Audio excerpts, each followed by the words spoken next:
Hello, this is Mike Govea, and this is the introduction to the Chapter 13 plan. On January 10th at the live seminar, we're going to go more in depth, but I wanted to get you an idea of what the Chapter 13 plan is. Maybe you haven't seen it in a while, maybe it's new to you, so this short video is going to talk about the Chapter 13 plan and the different parts of the plan. So let's get into it. Here is the Chapter 13 plan. And be sure to use the Chapter 13 plan that was redrafted in April of 2019. And this can be found at the court's website under forms, and this is the correct form to use. This is the form number 3015-1, etc., and the version is April 2019. The preliminary information is that this is for the debtor and this is for the creditor, and right off the bat you have a very important section. As you can see, there are 4 different boxes. There are actually 8 different boxes that you can see, but you must check one of each of these boxes. Generally, in the Riverside division, we check not included, not included, not included. But this talks about the valuation of property, the avoidance of a lien. This is the avoidance of a judicial lien, less than payment of domestic support obligations, and other non-standard plan provisions. Rarely do we have any of these. So my suggestion is to check not included, unless you have to avoid a judicial lien in the Chapter 13 or valuation of property.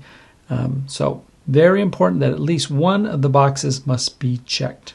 Now, in order for a creditor to be paid, the creditor has to file a proof of claim.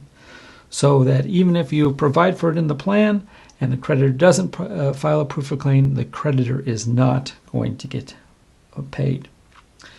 On page number 3, here are the plan terms.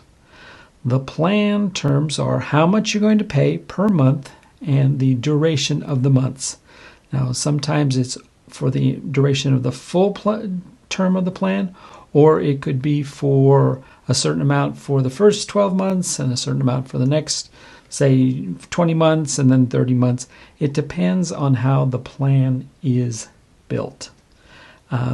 The next part is the non-priority unsecured claims. Is it going to be a percentage plan? Will you pay 100% on the dollar, or is it going to be less than 100%? Or could it be a residual plan? I'm not going to spend too much time today on the video on this because we're going to get really into which of these 2 boxes you checked, depending on your client's situation. So, as we've been saying, this is the Chapter 13 plan. And probably the most important 2 pages are the first 3 pages. The second page and the third page. And even though I skipped over them fairly quickly, we're going to go more in depth at the seminar. Let's get back to the plan. Income tax refunds.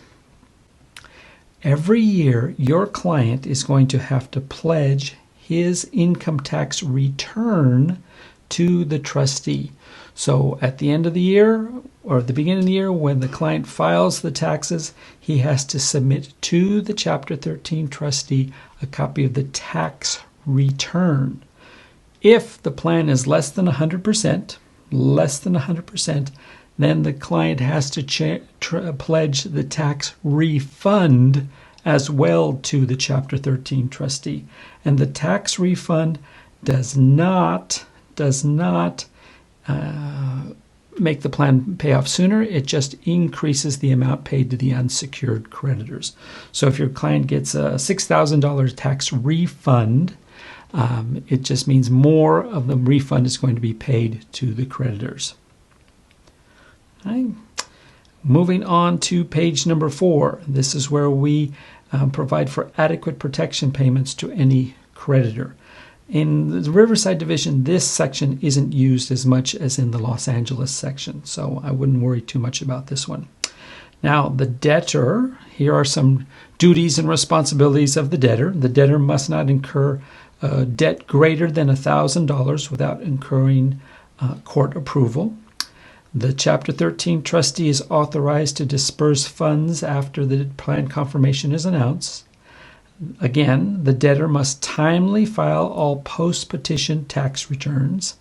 The debtor must also remain current under a domestic support obligation. So if your client owes child support or spousal support, then he or she has to make those payments timely. And if the plan proposes to avoid a lien, the trustee doesn't have to disperse until the lien order is entered. And the debtor must pay all ongoing property taxes, insurance payments for all real and personal property that secures the payments. So these are some of the rights and responsibilities of the debtor. Page 4 also includes the order of payment. First are domestic support obligations, then secured claims and all priority unsecured claims, and then non-priority unsecured claims. Those would be the credit cards, medical bills, etc.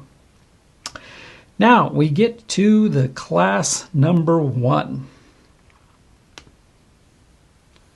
And in class number 1 is where the domestic support obligation payments are paid, the attorney's fees are paid, and the Chapter 13 trustees' fees are paid. In addition, that's where priority debts of the IRS are paid, and priority debts of the Franchise Tax Board, and a few others. So these are the first claims to be paid from your debtor's plan. And that's why we call it class number 1.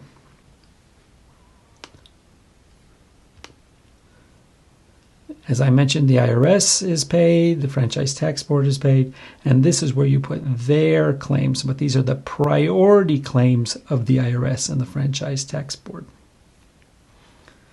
Class number 2.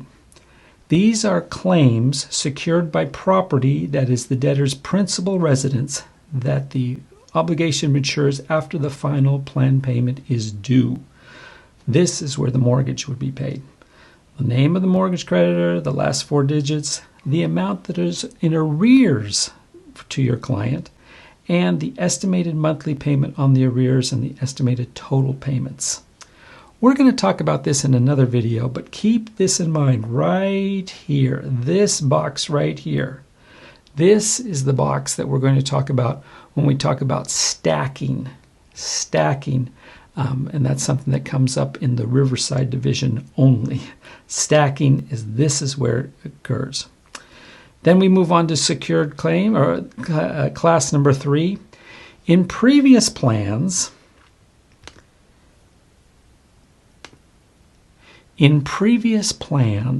there was no place to put in the plan if you were going to make secured payments to a car. You were paying the car outside of the plan, but it wasn't dictated anywhere in the plan. So in April of 2019, the judges and the drafters got together and they included this specific provision, and that is 3A, and this is where you put the ongoing payments to cars and ongoing payments to other items that aren't the house. Moving along down to 3B, these are claims secured by real or personal property which are to be bifurcated and paid in full during the term of the plan. We're going to talk about this at the seminar on January 10th. But essentially, this is where the claims are split into 2, and some is unsecured and some is secured. It doesn't happen too often, but this is where that would go. And again, we're going to talk more about classes 3B, 3C, which is another bifurcation, and 3D, which is where an automobile is purchased within 910 days of the filing of the plan. So I'm not going to go too deep into this right now, but we'll talk about this at the seminar. And then class number 4 is claims in which the last payment on a claim is due after the date the final payment is due, which are provided under 1322B. And we'll talk about this at the seminar. Class 5. Class 5 is the non-priority unsecured claims that are not separately classified.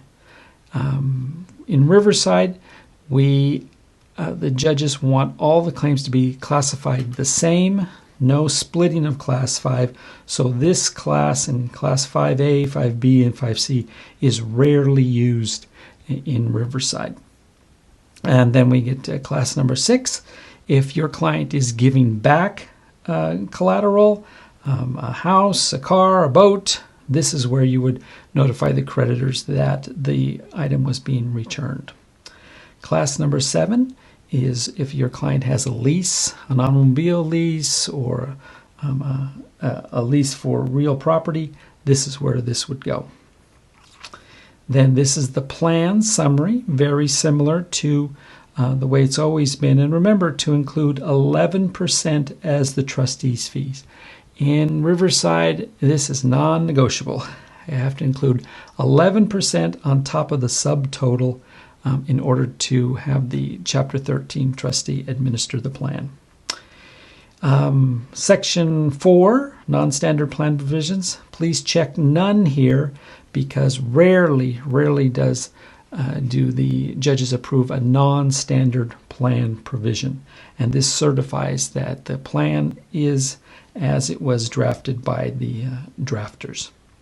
Then we have the debtor's request to modify creditor's claims and liens. If you're avoiding a lien or you're modifying the lien, this is where that would go. And finally, this is where the debtor signs. And then the last page is attached to the Chapter 13 plan, and it's used if you're going to value or do a lien avoidance motion by a separate motion. Since most people aren't, the box none would be checked. And so that is a short introduction to the Chapter 13 plan. My suggestion is to download the attached PDF to this video and take a look at the Chapter 13 plan as you may have seen it before, but take a look at it again because there are several parts to this 15 or 16 page document, and it's going to be very important that you check and review the correct pages. So we'll see you on January 10th in Riverside for the rest of the seminar. Included in this video presentation is the next video on items you need in order to draft the plan. Then we're going to go over some common problems, and finally a short video on a sample easy plan that you can review before we get to the seminar. Thank you.